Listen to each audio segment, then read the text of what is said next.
Hello there, Qckslvrslash, and today we have a video from Reckless Sneak in the Tier 6 German destroyer, the Gaede. And really in this match, he's kind of small, lots of 7s, but there are a couple 5s, and as far as destroyers go, 6 is the big dog. The one problem being, the enemy team has a pair of Qckslvrslash that are on the same, or in the same division, and their detection is going to be a lot better. So while the Gaede may be a higher tier, those Qckslvrslash, it's just a devious little ship. It's one of the stronger destroyers, especially at its tier, and even up tiered, the Kamikaze, because of its just torps, can do a lot of work. Now the Gaede obviously goes about its job a little bit differently. It can stealth torpedo, though the window isn't that big, and its guns, I would argue, are pretty decent. Now, they take some getting used to, but you can do some damage with these, especially just working down targets like cruisers and battleships. So right off the bat, Reckless gets into the sea cap and kind of just waits and sees. You can see someone has gone to B. The T-22 is over there as well and looks to be turning to get out. And so far, Reckless is alone, so sit around, take the cap, and really just wait for some ships to start to sail, hopefully into torpedo range.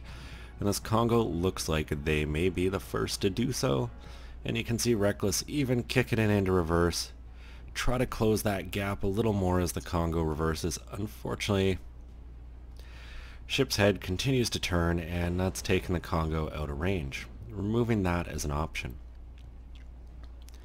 Now, the big concern I have over on this side of the map is there's more enemy ships than friendlies. Only by one, but that's enough to make a difference. And that's obviously factoring out Reckless here, because the destroyer is not going to do a ton. So you kind of have two options. One, sit in your destroyer and just keep throwing torps to try to slow them down, which can be very effective. Or two, try to figure out the last place the destroyers were, which you know was B, and find them. Because if you can remove the enemy destroyers, you take out such a big threat, and he does just that, finds one of the Kamikazes, and the second that ship is spotted, you can see start shooting, and this is where Reckless really has his chance. Unfortunately, he already had the rudder carrying him out. Risk of torpedoes, obviously pretty high, and he's going to go about the other way to chase down that Kamikaze. Now, had that DD decided to stop and sit in smoke, that's where the German destroyers come into their own. That hydroacoustic search, really a huge advantage if a destroyer thinks it can sit still and not pay the price. Now, it doesn't look like any torpedoes were fired out that way, so Reckless does have to be wary of that here. And really the big giveaway is if a destroyer is aiming straight at you and not firing their guns, and you're kind of watching them and they're aiming maybe a little further ahead than guns might need, probably putting torps in the water. Now it looks like the Kamikaze really just spread those ones out, hoping for a lucky shot. Reckless easily dipping in between, and you can see still hasn't used the hydro. And really doing all he can, which is at this point just keep that Kamikaze from taking this cap. Enemy team's only got one, friendly team's only got one. You got to defend your cap. And he does just that, friendly ship helping finish off that Kamikaze, and now there's no destroyers on the other team because the other one got caught over at A. And this is a huge advantage this early in the game, because really now Reckless can sail around the map almost with impunity, not having to worry about a ship potentially detecting him, especially one that is going to detect him before he expects it, because everything else, cruiser, battleship, they're all way worse off. And this is an amazing place to be in a DD, and kind of envy Reckless here. Now, that said, you can't find yourself in situations where you do get detected. Comes out from that edge of land and you've got a Pensacola sitting still, and Reckless does the right thing. He looks at the shot and goes, no, it's not worth it. A few hundred meters more and I'm out of detection range. And this is a critical thing if you ever come across another destroyer. If you're in the middle of the map, there's not much value to you shooting, or I should say if there isn't. If you feel it's a gunfight you can win and there's no supporting fire, by all means. But if it's a gunfight you might not win, the enemy team's got better support, or you've got some really good support, don't fire your guns. Detect them, turn out, let them shoot at you and push their bloom way out, and then just disappear and kite them, because then your team has a lit target, you're at no risk, and really that's one of the common mistakes you see in ranked quite often is two destroyers come in face to face, one might open fire and the other chooses not to and just disappears. The one that opened fire, they're in trouble because they're now spotted, and with the fewer caps that ranked has, chances are a good portion of the team is close enough to shoot at that spotted target. Now, those torps are in the water at the King George. They're looking good, and there we get one. And sadly, only one. Out of the first volley, I thought those had sailed past. So 3 torps, definitely a good hit. 32,000 damage on the board so far, and Reckless really doing pretty decent so far.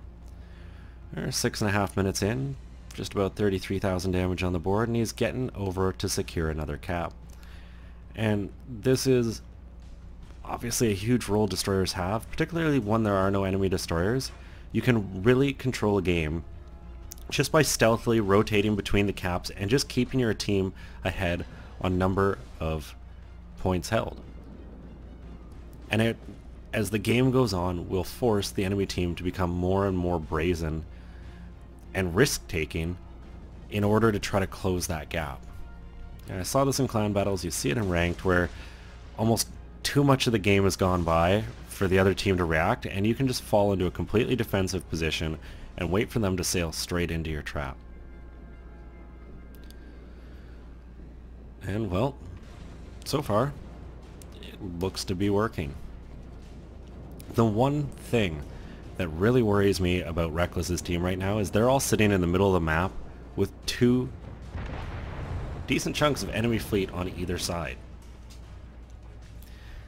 Now, obviously, a couple battleships over here, they're forced to deal with these guys, but this fleet over here can get shot both from, you know, the Congo, Qckslvrslash, and these ships over here, and really quick way to lose a very large portion of your fleet. You can see Reckless there hops onto his torpedoes just to see if they were going to come close to the Gaede now. Unfortunately, they don't, and no one's really charging in. That's what you rely on partly in a destroyer. You know, there's kind of a sixth sense, like what targets should you shoot at? Like, is this a good one? Or are they going to all turn a bit? And generally, if you see somebody who's kind of doing that like blind charge, like they're trying to close the distance, that's a great person to target for torpedoes. And right here, that looks to be the Queen Elizabeth. You can see those T-22 torps in the water. Queen Elizabeth looks to be trying to run the T-22 down.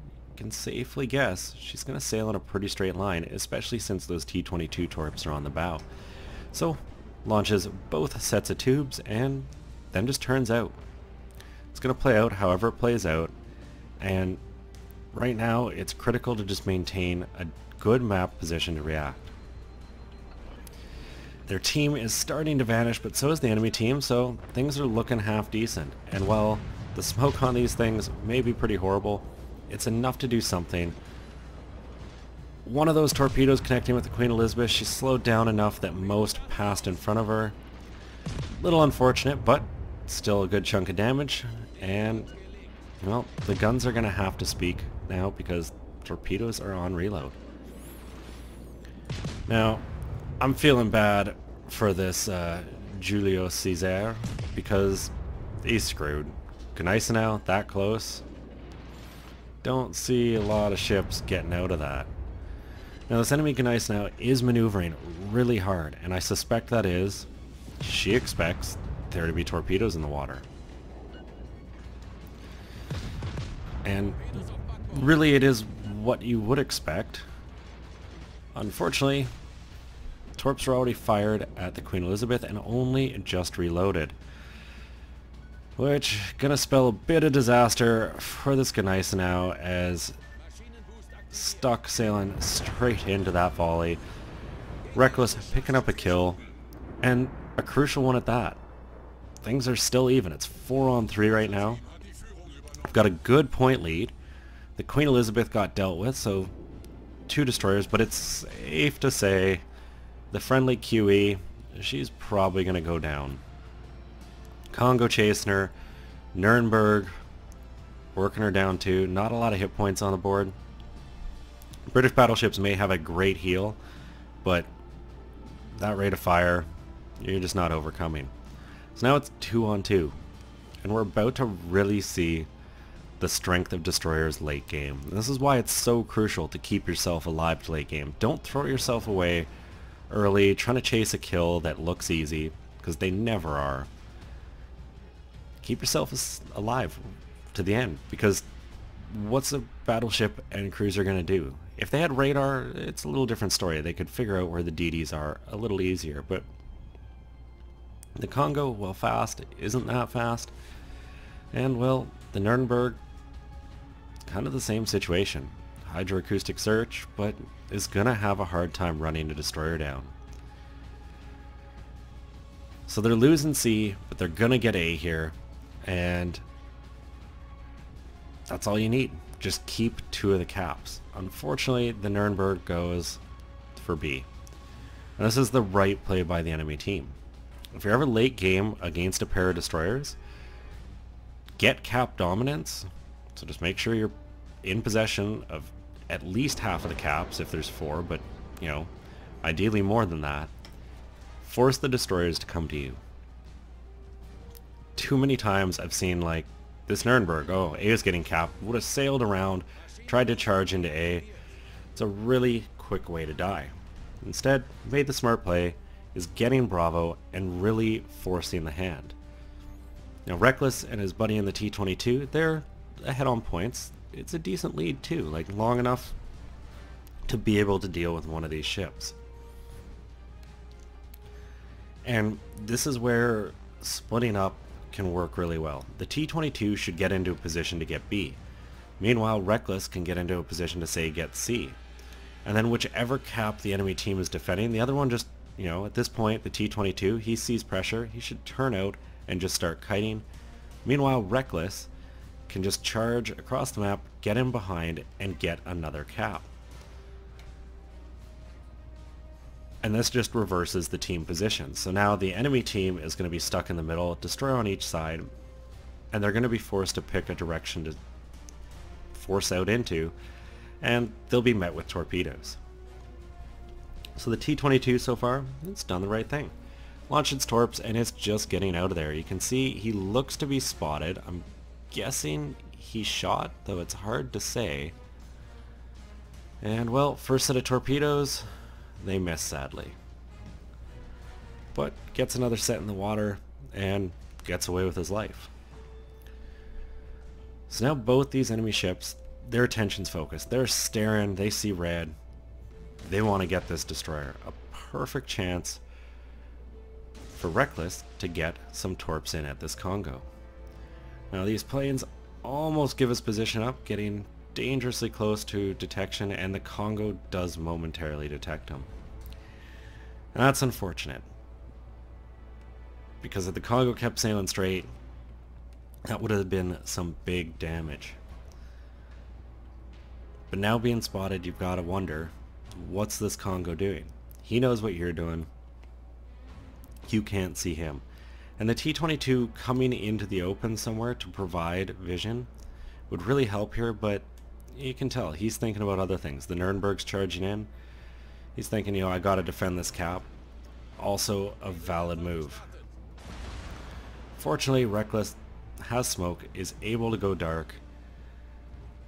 I mean, it should mean the Congo goes dark, but because the Congo shot and the new smoke mechanics, his bloom is big enough, I'm assuming, that Reckless can see out of the smoke. So for at least a moment here, he had some chances to just get a couple shots at the Congo. More importantly though, the Congo is sailing away. restoring the opportunity to get into Charlie and take the cap. The T-22 pretty much doing a textbook, just kiting, torping, making it hard for that Nuremberg to get in and take it. To the point where the Nuremberg has decided to just turn and screw that, I'm going elsewhere.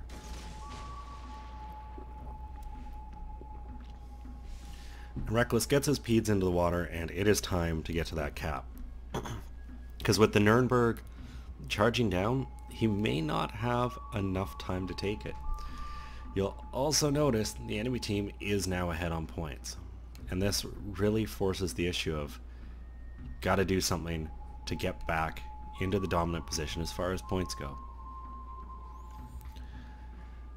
Now this volley at the Nuremberg looking a little better. The first set just misses, but I think it means the Nurn is eating at least one from the second. There it is, a great hit, almost 12,000 damage. I'm surprised we didn't see like a detonation and just obligatory exploding Nuremberg. But that's not the case. So, with the flood repaired, Reckless decides it's time to start a fire. The T-22 is in position at least momentarily to do some spotting. A fire here would be immensely helpful. Speed boost is still active, so the second he needs to, he can get moving, and there it is, momentarily spotted. And really what's hurting this enemy team right now is a bit of uncoordination. If they had chosen as a pair to just charge one, you know, into A, they probably could have taken that T-22. But they're kind of just sailing in circles, and that's going to hurt them. And just remember, when in doubt, torps at the edge of land. You know the Nuremberg's behind there somewhere. He's got to come past that edge to get to you. Just put the torps in the water, maybe you'll get lucky.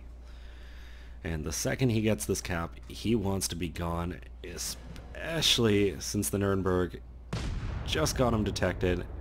Fortunately, really slow on the pickup of where that enemy is, and I think he was staring at those torpedoes. None of them hit, but looks like it forced the Nuremberg to at least pay attention to something else for a moment. And, well, now it's a gunfight. Tier 5 cruiser versus Tier 6 destroyer, who can win this? And this is one Reckless is gonna have to fight. And the reason I say has to is if he sails away and the Nuremberg takes his cap, they're done. They're still behind on points, and without that, just under 2 minutes left, they need something big, and to me that comes in the form of let's get a cruiser. And fortunately, looks like the Nuremberg sailing perfectly into a fresh set of torpedoes. Now you'll notice Reckless split those up. That could wind up costing him, because from the detection, you know the Nuremberg's got his Hydra up. He sees those early, gets reversed, turns out, and well, now it's back to a gunfight, and it's one that right now Reckless is losing. But with all the focus on him, the T-22 has done the right thing, gotten in behind this pair of ships, and taken the cap. So the question becomes, is there enough time for the cap points to make up the difference? And already they're starting to open up a gap. It's only 10 points right now, but that adds up, and it looks like Reckless might be able to do this. Enough wiggling of the booty that Nuremberg's down to, you know, 3,000 hit points. As long as he dodges any big hits like that, he could have done it. Unfortunately for Reckless, the fire is gonna have him if these shells don't, and he sinks. So now it comes down to this. Can the T-22 pull this off? The point gap is incredibly close. The Nuremberg sailed out of Charlie, just letting them run, well, close that gap, and already within 20 points, 13 seconds left. Just watching the clock. The Nuremberg backs up, gets back into Charlie. Is it going to be enough? 3 seconds. Oh, this one's tight. but they come away with the win. The final tick, sending them 1 point ahead to 824 with less than a second left. They take the win. And it really just came down to that Nuremberg just drifting out of the cap. Had he not done that and given them those 3 points, they lost. But ships don't always behave how you like. One thing I might have tried facing off against that Nuremberg late there was swapping to AP. The Nuremberg just has this tendency to explode. AP finds its way inside. It might have worked better than the HE, but you never know, and it doesn't matter. Got the win. 327,000 credits, 10,000 experience, 95,000 damage. Good for 2,334 base XP, top of the team. And, well, the T-22 didn't finish very high on the team. Really mattered in the end. It played smart. It didn't have a lot of hit points. It hid, got in behind when the caps were open, and took them. As far as damage goes, you can see how it's split up. A good chunk between the Gneisenau and King George, and then the Nuremberg eating a lot of the rest of the damage. And, well, fire adds up a bit too, just over 11,000 from those fires that he set.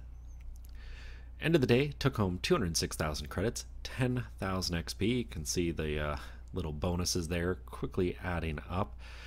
No Papa flags though, so free XP not quite as high. Anyways, thank you very much, Reckless, for sending this one in. I enjoyed watching it. It's always great to see those games that come down to the final second. I can guarantee you at one point there, you probably started holding your breath as you were fighting that Nuremberg, just praying that you guys could come away with the win. If you enjoyed it, please consider giving it a thumbs up or subscribing to the channel. And as always, I'm Qckslvrslash, and I'll have another one for you all later.